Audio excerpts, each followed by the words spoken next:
would you feel, Go ahead. real quick, how would you feel if they kept Holmes all year and just treated him as a backup center?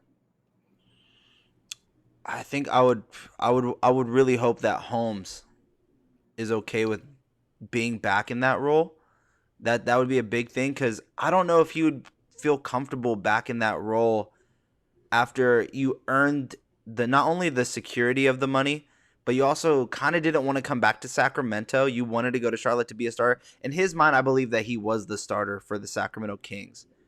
So I'd be okay with it. I think he's a really good backup. I think he's like a super sub backup big that you could use. He can, and if Sabonis ever got injured, you know you have a safety net right there in Holmes.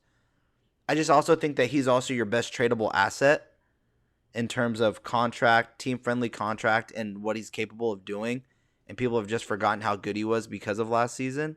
That if you package him and Barnes together, it could get you something nice. So I'm okay with it, but I'd also want to see what else is out there. What about you? No, I'm absolutely with you. And I only ask because I think before I thought that there was just no world where he was around, even going into the beginning of next season. And now I'm starting to like think maybe there's a chance they keep him around. Like Monty McNair kind of has a history of holding on to his guys a little bit longer than most people thought, just for the sake of like getting what he thinks is the best value. Yeah, I don't know. I I think wouldn't that like it. you wouldn't like it. No, I would not like it. I think that, like what you said, I think that Holmes is probably their best asset, him and HB.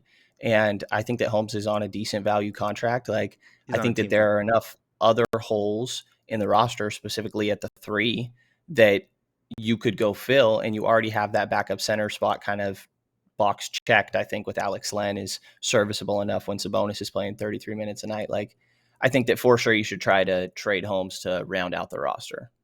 I'm gonna throw you for a loop here a little bit because with Holmes showing up, and I maybe it was just me, but I just by Mike Brown acknowledging him so much, and I got to talk to like a couple people. I mean, I saw you going into the press conference. Actually, I was there in downtown when Mike Brown's introductory press conference was happening.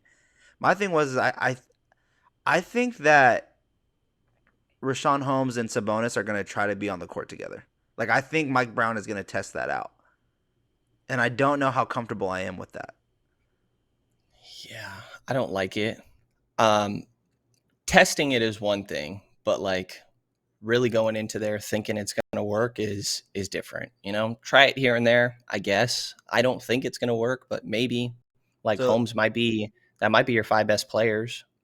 So the reason why I think that they're gonna do it is, and I keep telling people this every time I do a show, is I have to get it cleared from the person that is already someone's already made an offensive breakdown of Mike Brown's offense, and so I want to use their video that they use because it's great, but I want to get it okay before I bring it on the show. But I do think I found out the offense that they're gonna use when they come here. It's gonna be a lot of Princeton, and he did it when he was with the Lakers. Like, look at that Lakers team that he had when he had Powell and Dwight Howard. I feel like you can bring that here and run those same exact sets, but with a 3-point shooter like Keegan or a mid range float game like Richaun. And if Sabonis is really working on that 3-point shot like we've been seeing, it all kind of depends on how they're gonna use their players. I guess. I mean, obviously that makes sense for every single team, but I do believe that we're going to see Richaun Holmes and Sabonis on the court together at some point during the season, and it's going to be way more than we did last season, and it makes me a little nervous to see, like, if they find success with that, I think that's only for the regular season. Like, I don't want them to fall in love with that type of offensive set. Do you know what I mean? Yeah, I get you. I don't know that I think there is a world where there's all that much success beyond the regular season, at least this year, for what it's worth. Oh, we're going to talk about that in a But second.